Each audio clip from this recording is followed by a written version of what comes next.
Is that sharing a full screen for everybody or just half a screen? Half a screen.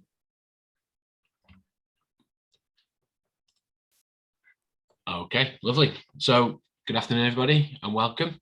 My name's Dan. I'm an operations manager in the construction industry. Before we begin, I just want to ask everybody to make sure the phones are on silent and away. If you do have to take any important phone calls, by all means, please do. Also, please participate throughout the presentation and ask a few questions. But if you're not participating, just pop your microphones onto mute as well, just so that there's no distractions. So you're here today to learn about how to use a stepladder safely.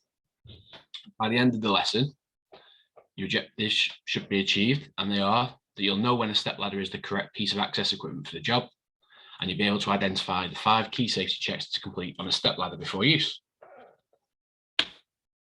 Okay, so as you can see from this slide, Darwinism hasn't quite had the desired effect just yet when it comes to working at height. People often choose the incorrect tool for the job just for convenience, and this can lead to an increase in the risk of fatal and non-fatal injuries. Okay, just for a bit of background, the working at height regulations were introduced in 2005. They're introduced to prevent injury and death caused to workers. Last year, there were 35 fatal injuries caused by falls from height, which is the single biggest accident caused death at work. There were 4,000 non-fatal injuries caused by falls from height, and that was 8% of all RIDDOR reported non-fatal injuries and nearly half of all RIDDOR reported construction-related injuries. For those that aren't familiar with RIDDOR, RIDDOR is the reporting of injuries, diseases, and dangerous occurrences. There is another survey that's carried out by RIDDOR, and that suggests that actually half of RIDDOR reportable injuries aren't even reported by employers. So the true number of non-fatal injuries might be much higher. So the question is, who's at risk? Who can use a ladder at work? Who can use a ladder at home as well? So at work, it's anyone who's deemed competent. They don't need any formal training, but they need to have the necessary skills, knowledge, and experience to know when to use a ladder and where to use one safely. The other people that can use a ladder is anybody undergoing competency training under the supervision of a competent person. So I'm just going to ask quickly now from you when you might consider using a stepladder at home, or when you might have seen somebody using a stepladder at home. Just have some examples, some brainstorm. Some decorating. Yeah, bro. Changing a light bulb. Yeah, fantastic. Putting stuff in the loft. Yeah, of course. Cleaning windows. Cleaning windows. Brilliant. And you know what all Christmas these decorations up. say again, sorry? Putting the Christmas decorations up. Yeah, Or any absolutely. You've got a nice fancy house full of decorations.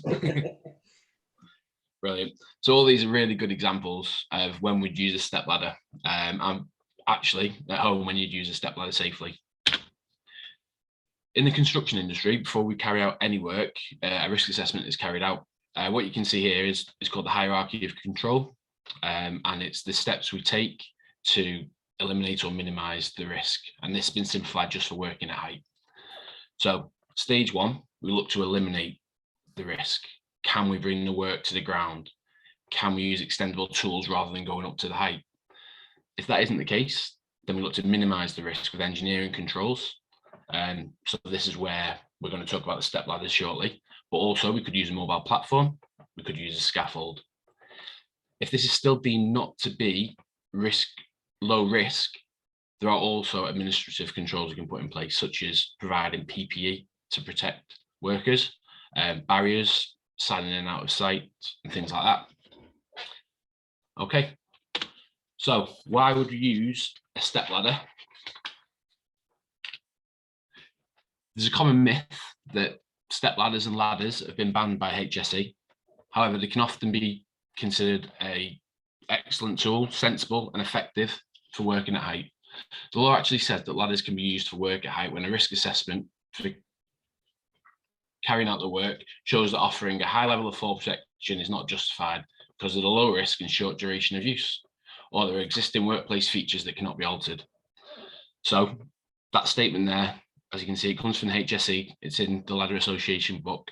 There's 2 key phrases, which are low risk and short duration. If the work meets those 2 phrases, then a step ladder is a safe tool to use. Okay, so with those two measures in mind, just want to ask a few questions of you. I'll pick on people this time, if that's okay, if you don't mind. So, painting the exterior facade of a building, just like this one's decorated here. Sarah, do you think we could use a step ladder for this task? I would say no, because the building's too tall, so you would need scaffolding, I would think. Yeah, brilliant. So there's the height issue. I mean, we can actually get step ladders that extended height is 8 meters high, so they do reach quite high. But even for the lower levels, again, we refer back to those two key phrases. The detail of the work, it'll be a long duration, and it's still high risk. Even if it was 8 meters high, there's still serious risk of injury or death at fall from height. Fantastic. Okie dokie. Alan, how about this one? Can we change a standard height light bulb at home? Yeah, I would assume that'd be pretty fine as long as it's working shape. Yeah, brilliant. So we assume that the person knows how to change a light bulb, but it's low risk, it's short duration, and to be honest, if it's good enough for that cat there, then it should be good enough for all of us, shouldn't it? Okay, so this one's got two facets to it, but painting a standard height mural ceiling. Steve, can we use a step ladder for this task? I would say no, because it's going to take a long time to do, because that's quite a fancy painting. Brilliant, absolutely spot on. So although the risk from the height is low, it's long duration works. If, however, somebody asks us just to touch up part of that mural, then you could get the step ladders out, work safely on it up to 30 minutes, and it'd be the right tool for the job. Okay. So for this next section, I just need you to get a pen and a piece of paper, please. I'm going to open up this leaflet for safe use of step ladders. I'm going to ask you just to take a minute to have a read through it, take some notes from the page that I will stop on in section 5, and then we're going to check your knowledge on it afterwards. I'm just going to zoom out slightly so we can fit it all onto one page. Please tell me if we need to zoom in a little bit more. Can everybody read that? No, it's just, I've just got the. Nope. Oh, okay. Sorry, 2 Drive. seconds. This will possibly be. You might have to just open the link separately, Dan, in Internet, close your slides.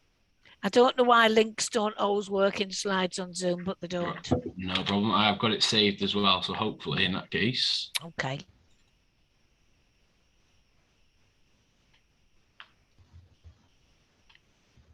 Is this loading up for anybody before I start scrolling, searching for the work? Is that the leaflet? Nope. Oh, this is disappointing. New share. Does that work? Yeah. Yeah, Yeah. fantastic. Yeah, there now. Wonderful. I was going to panic then. I didn't know what else I was going to do with this one. So let's zoom in slightly again. So this is the detail for the safety checks that we can carry out on ladders. We've decided that the step ladder is the right tool for the job, but before we start that work, we need to make sure that the specific step ladder we're going to use is safe enough to use. So if you can take a minute, just have a read through that one page and make a couple of key notes for me. And I'm going to ask some questions on the next slide for you. Thank you.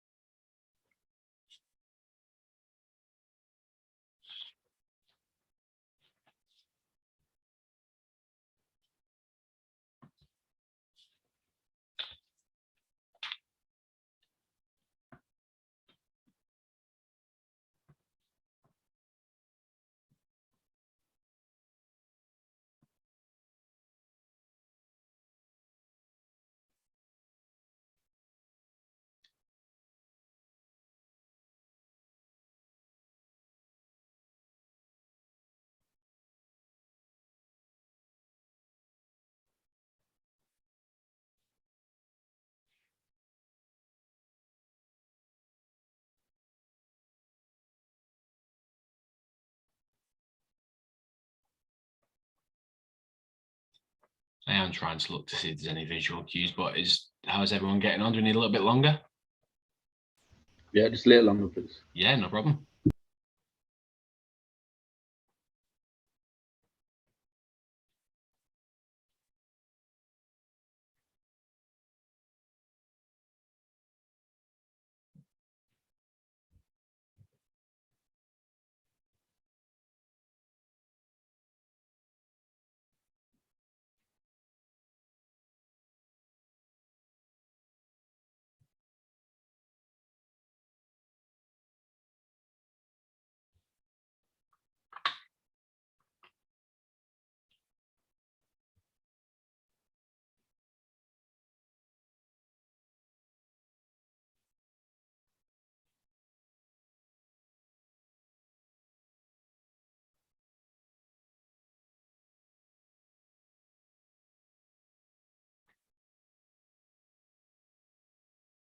Okay, that's been an extra minute. How are we doing now? Has everyone got the key points down?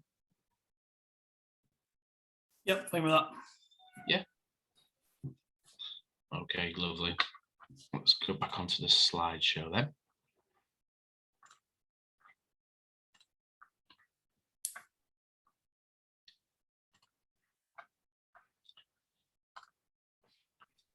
Brilliant. Okay, so on the left-hand side here, we've got A, B, C, D, and E. These are all areas of a step ladder. For this exercise, we're going to quickly explain each area very quickly, and then I want somebody to match it up with one of the numbered statements on the right-hand side for me. Okay, so A, first of all, is the feet. So the feet on the step ladder, as you can see on this diagram at the bottom, they usually got a rubber casing on them to help with anti-slip. And there should be all 4 on each leg. Okay, so if somebody could tell me which numbered statement that matches up with as a safety check on a step ladder before use, please. With A, it's Number 4. Number 4, fantastic, yeah. So we need to make sure that all 4 feet are in contact with the ground, and that has to be on stable ground. If it's not, then this would cause the ladder to wobble or to slip. And if any of the feet are missing, the same thing. The ladder could wobble or it could slip if it's not on stable ground. Brilliant, thank you. Okay, B is the stiles. So the stiles, sometimes called the legs or the side rails, are the long bits that come down the ladder. Okay, and they give the ladder structure support and obviously support the rungs as well. Okay, so which numbered statement on the right hand side would be a safety check for the stiles? number 5. 5. 5. Brilliant, yeah, spot on. So they're not bent or damaged, as this could cause the ladder to buckle under any extra weight. C is the rungs, also known as the steps. Additional information for a step ladder: whenever you're using one, you never use the top step, and you certainly don't use the top rail. But any of the steps on the step ladder are absolutely fine. So on the rungs, which statement would be the safety check, please? 2.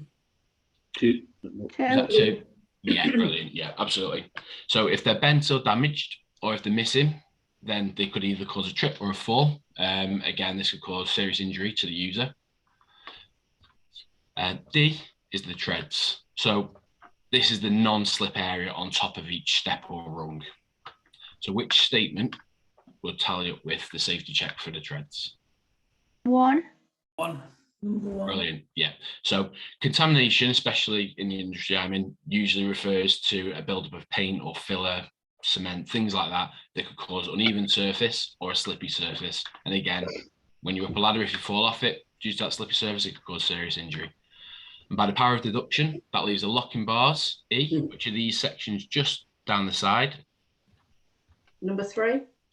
Fantastic, thank you. So they should work correctly, which means that they move freely, but not too freely, and they should engage when the ladder's fully open. If they don't engage, then this would cause the ladder to collapse as you're walking up it. Okay, wonderful.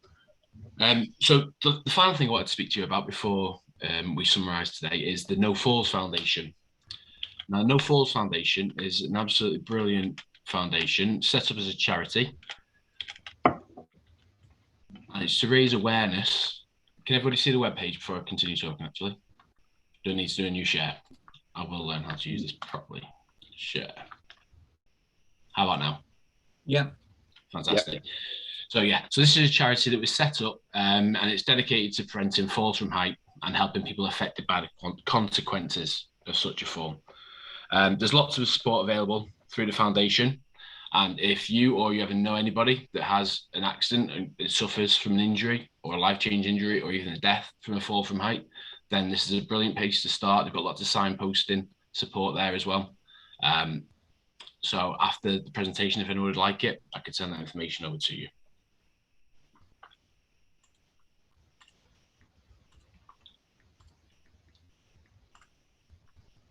Back onto the presentation. Okay, so just to recap what we learned today. So we've learned when a step ladder is the correct piece of access equipment for the job. I've also learned that we're able to identify the key safety checks to complete on a step ladder before we use it. Thank you very much for listening. Does anybody have any questions for me? No. No, thank you, Daniel. Brilliant. Thank you very much. Oh, thank you. Thank you, Dan. Would you like to stop sharing? So that was 16 minutes. I thought that was delivered and assessed extremely well, Dan. I really did like the way that you did that. Obviously introducing us, telling us about it, and it wasn't boring and dull, as you said about yourself. I thought you made it very interesting, actually, to be fair. You did the opposite. You related well to legislation, and I liked the way you used your Zoom and your IT very, very well. I'm just going to stop recording, Dan. Just bear with me.